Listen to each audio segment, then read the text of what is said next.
Welcome to the deep dive. Our mission today is to take a stack of, well, some pretty dense regulatory documents and court rulings and just distill them into something you can actually use. Yeah, for the founders, the volunteers, the supporters of animal rescue. Exactly. We're going deep into the complex and often kind of heartbreaking reality of why these well-intentioned animal welfare organizations, specifically in Canada, get rejected by the Canada Revenue Agency. The CRA. Right, when they're seeking charitable status. It's such a fascinating area of law because it really pits this genuine passion against cold, hard bureaucracy. We're looking at a system where, the desire to save an animal's life is weighed against a legal definition of charity that is rooted in centuries of British common law. And that's the big surprise for most applicants, right? That the process isn't really about animal welfare at all. Not in the way they think, no. Okay, let's unpack that central tension right away, because the sources we looked at make it crystal clear. The CRA isn't primarily concerned with how much you love animals. Not at all. To qualify for charitable status, the activity has to confer a public benefit. A public benefit. Right. The ancient legal framework says that acts of kindness to animals are charitable only because they promote feelings of humanity and morality generally among people. So it's about us, not them. Bizarrely, yes. It's legally viewed as a way of helping to elevate the human race. So the suffering of the animal is the trigger, but the actual charitable benefit has to be for human society.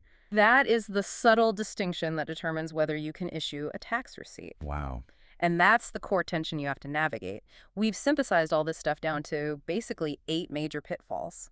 8 reasons applications end up in what one source called the charity application graveyard. Yeah, and if you're running an organization or you're thinking about it, understanding this distinction is, it's the key to turning that passion into something legally compliant and sustainable. Okay, let's jump right into reason number 1, which is all about the legal concept of suffering.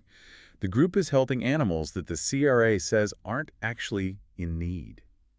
This is the absolute litmus test. For an activity to qualify, it has to be about the relief of suffering.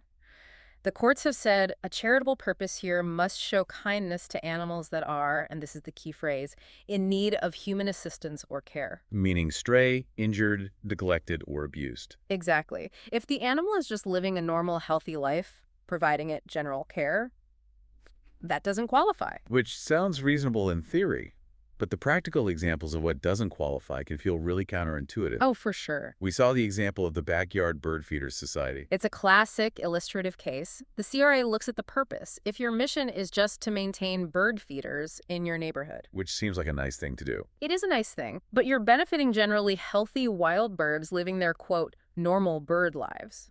They aren't specifically suffering from an injury or abuse. They're just foraging. So they're not legally in need. No charitable status. That's it. Even though you might be preventing future hunger, feeding an otherwise healthy wild animal is seen as too general. It doesn't meet that strict legal definition. It's not specific intervention. Right. And it gets even clearer when we look at, say, companion animal clubs. So if you're running the Purebred Enthusiasts Club and you're focused on breed standards or registration or dog shows, that's seen as advancing the interests of pet owners and breeders, not relieving suffering. But I can hear a listener asking, but those purebreds sometimes end up in shelters. And that's the crucial nuance. If the organization specifically focuses on the rescue and rehabilitation of abandoned or injured golden retrievers, for instance, Well, then it qualifies. But if the stated purpose is promoting the excellence of the breed, that's a hobby. It's advancing private interests. And they judge you on your stated purpose, not the occasional good deed you do. We see that same logic with large collections of animals, too, like the Exotic Pet Appreciation Society. Yep. If they're keeping, say, 47 ball pythons, mostly for public viewing or owner education, the CRA sees that as personal or educational enjoyment. Not charity. Right.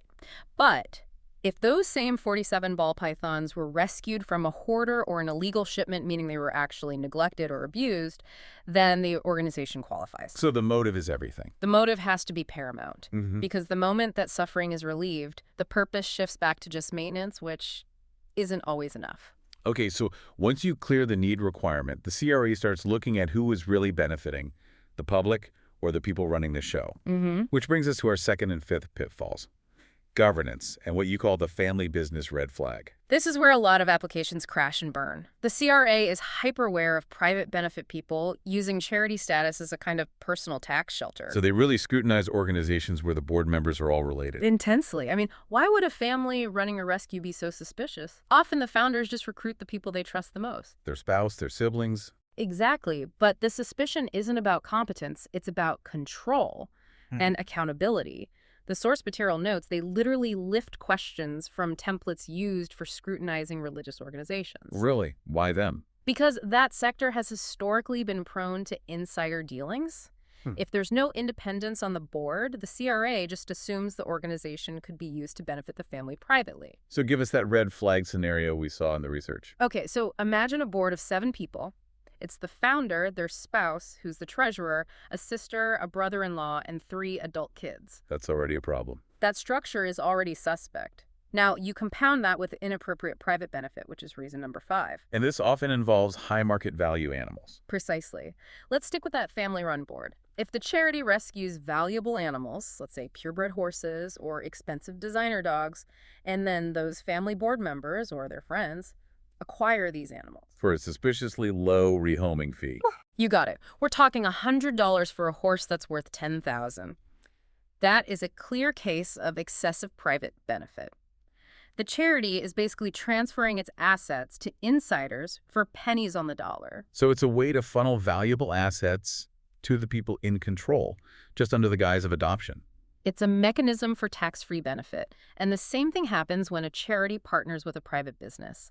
If the charity's animals are used commercially, like for therapeutic writing, Or paid photo shoots. and the charity doesn't get fair market value for the use of those animals, then the main beneficiary is the private business, not the public. The charity becomes a source of cheap assets for an insider's business. That's a huge tripwire for small rescues. Yeah. Okay, moving on from finance to philosophy. This is reason number 3. The crucial legal distinction between action and ideology. This is maybe the most complex distinction for groups that are really driven by a strong belief system. Right. The law draws a very sharp line between action to relieve existing suffering, like treating an injured dog, and promoting a philosophical position about the status of animals in society. And the CRA won't grant charitable status for promoting a philosophy. No, that's considered political or moral advocacy, not charity. Let's start with the most contradictory example, the scientific research conflict. It seems logical. If an animal is suffering in a lab, and the goal of charity is to relieve suffering, why is saving that animal not charitable? It's a profound legal contradiction, and it frustrates a lot of people. The reason is that Canadian law permits the use of animals in scientific research under certain rules. Okay. So an organization whose main purpose is to liberate animals from research facilities is seen as acting against established law, which puts it in the category of political advocacy. So even if the intent is to relieve suffering, if the method involves challenging a legally sanctioned activity, you lose your charitable status. Exactly. It's viewed as public policy opposition, which is not charitable. Now, the nuance here is vital. What is acceptable? What is acceptable is conducting research into the replacement, reduction, or refinement of animal use. And, critically, providing sanctuary or adoption for animals that have been legally retired from experimentation. So you have to wait until their legal use is over. You intervene after the legal use is ended? Yeah. We see the same tension with the farm animal problem. Preventing farm animals from going to slaughter is usually not seen as charitable. Correct. Since the law allows animals to be used for generally accepted agricultural practices, any group trying to disrupt that is seen as advocating a moral position. Promoting vegetarianism, basically. Essentially, yes, which is public policy change, not charity. But some farm animal sanctuaries do qualify. So what's the difference there? The difference is their stated purpose and their intake criteria. The sanctuaries that get approved are focused on relieving suffering in animals who are genuinely in need. Animals that are aging or dangerous or injured or displaced. Animals that can't be adopted or released. Their purpose is relieving this specific established suffering, not trying to change the entire food system. This flows really nicely into the 4th pitfall, which is often a failure of capacity, not heart, causing more suffering than relieving.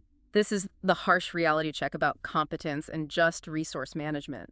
If an organization has the right purpose, but their actions are so poorly managed that they end up causing more suffering. The CRA will reject them. Of course.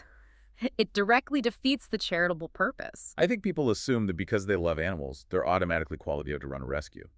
But managing 200 animals takes logistics, planning, money. It takes capacity. The sources detailed a classic hoarding rescue scenario, taking in 200 cats when the facility can only safely hold 30. And then you get filthy conditions, malnutrition, disease. At that point, the organization itself is causing neglect. No matter how noble the founder's intent was, the CRA will shut that down fast if competence is lacking. And related to that competence is the euthanasia question.